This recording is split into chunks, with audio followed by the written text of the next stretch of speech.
BRS మాజీ MLA Peddi Sudarshan Reddy hot comments చేశారు. ములుగులో ఎమర్జెన్సీని తలపించే పాలన కొనసాగుతోందన్నారు.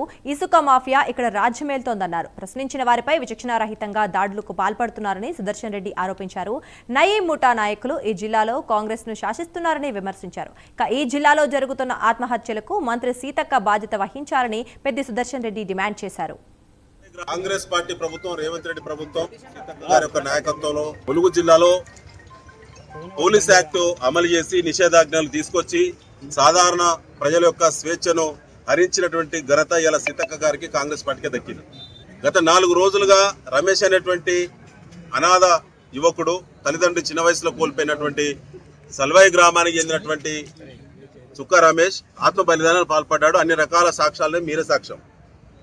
పూర్వకంగా కంప్లైంట్ చేసిండు. నా పైన పోలీసులతో పాటు కాంగ్రెస్ నాయకులు గుండాగిరి చేసి బెదిరింపులకు గురి చేస్తున్నారని చెప్పి తను అడిగిన ప్రశ్న, నేను అనాథను కదా, తల్లిదండ్రులు లేడు, నాకు గుడిసె తప్ప ఏం లేదు, వివాహం కావడానికి నాకు ఇల్లు కూడా లేదని చెప్పి నన్ను ప్రశ్నిస్తున్నారు. కాబట్టి నేను ఇందిరమ్మ పథకంలో అర్హుని కాబట్టి నాకు ఇందిరమ్మ స్కీమ్ ఇవ్వమని చెప్పి దరఖాస్తు పెట్టాడు.